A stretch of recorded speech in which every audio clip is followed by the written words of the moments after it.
जयपुर में अनु मीणा मौत का मामला भी सुलझा भी नहीं था कि इसी बीच में चित्तौड़गढ़ से एक दिल दहला देने वाली खबर सामने आ गई। एक 28 साल की शादीशुदा महिला, 2 बच्चों की मां और अचानक से जहर खाकर अपनी जान दे ली। लेकिन रुकिए, क्या सच में उसने आत्महत्या की या फिर ये हत्या है? नमस्कार, स्वागत है आप सभी का द फैक्ट इंडिया पर और मैं हूं आपके साथ पूजा जादव। इन दिनों लगातार जिस तरह से महिलाओं की आत्महत्या की या हत्या की खबरें सामने आ रही हैं, वाकई में हैरान करने वाली और कई सवाल खड़े कर। अनु मीणा का मामला भी ठंडा नहीं पड़ा। इस मामले की जांच अभी चल रही है, सही से खुलासा नहीं हुआ कि तभी चित्तौड़गढ़ से ऐसी एक खबर सामने आती है जिसमें एक माँ दम तोड़ गई। तो चलिए आपको बताते हैं ये पूरी कहानी। ये दर्दनाक मामला सामने आया चित्तौड़गढ़ के निम्बाहेड़ा क्षेत्र के केली गांव से। यहाँ 25 मई की शाम को सोनिया तेली नाम की महिला की संदिग्ध परिस्थितियों में तबीयत बिगड़ जाती है। पता चलता है कि उसने कोई जहरीला पदार्थ खा लिया।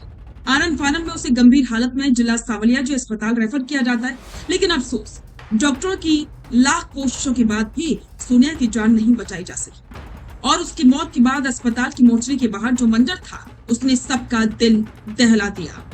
बेटी की मौत की खबर सुनते ही सोनिया के मायके वाले बड़ी संख्या में अस्पताल पहुंच गए। रोते बिलखते परिजनों ने मोर्चरी के बाहर जमकर हंगामा किया। माहौल इतना गर्मा गया कि पुलिस को भारी जाब्ते के साथ मौके पर पहुंचना पड़ा। सोनिया के पिता गोपीलाल तेली ने पुलिस को जो रिपोर्ट दी वो रोंगटे खड़े कर देने वाली। पिता का सीधा और संगीन आरोप है कि उसकी बेटी ने खुदकुशी नहीं की, बल्कि उसके ससुराल वालों ने उसे जहर देकर मार डाला है। सोनिया की शादी करीब 8 से 10 साल पहले कमलेश तेली से हुई थी। उनके 2 छोटे छोटे बच्चे भी हैं, एक 6 साल की बेटी और 3 साल का बेटा। पिता का कहना है कि पिछले 3 साल से पति कमलेश, ससुर भैरूलाल और सास उससे एक कम दहेज के ताने देकर मारते पीटते और प्रताड़ित करते। जुल्म की हद तो तब हो गई जब कुछ महीने पहले ससुराल वालों ने सोनिया और उसके बच्चों को घर से बाहर निकाल दिया। वो मासूम बच्चों को लेकर पिछले 4 से 5 महीने से किराए के मकान में रहने को मजबूर थी। पीहर पक्ष ने कई बार समझाने की कोशिश की, लेकिन ससुराल वाले 5 लाख रुपए कैश की मांग पर अड़े रहे। हैरानी की बात तो यह है कि सोनिया ने पहले केली पुलिस चौकी में भी इसकी शिकायत की थी, लेकिन जैसा कि अक्सर होता है, घर गृहस्थी बनाने के नाम पर पुलिस ने दोनों पक्षों में सुलह करवा दी और सोनिया को वापस भेज दिया। शायद सोनिया को भी नहीं पता था कि यह समझौता उसकी जिंदगी का आखिरी समझौता बन जाएगा। दूसरी तरफ मृतका के फूफा ससुर विष्णु तेली ने इन सभी आरोपों को पूरी तरह से गलत और निराधार बताया। पुलिस ने फिलहाल मामला दर्ज कर लिया है और मेडिकल बोर्ड पोस्टमार्टम कराकर शव को परिजनों को सौंप दिया।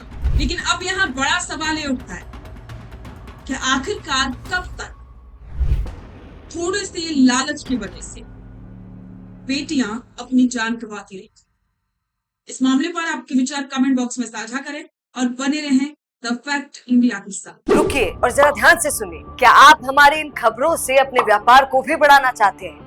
तो आप भी खबरों के दौरान इस तरह के एलिमेंट्स पर अपना विज्ञापन दे सकते हैं, या फिर ऐसे खबर के 1 मिनट बाद अपना पूरा विज्ञापन डलवाएं, जो कि 8 लाख से ज्यादा सब्सक्राइबर्स और फॉलोअर्स वाले द फैक्ट इंडिया चैनल्स और पेजेस से राजस्थान के कोने कोने में पहुंचेगा और इससे आपका व्यापार, ब्रांड सब कुछ बढ़ेगा।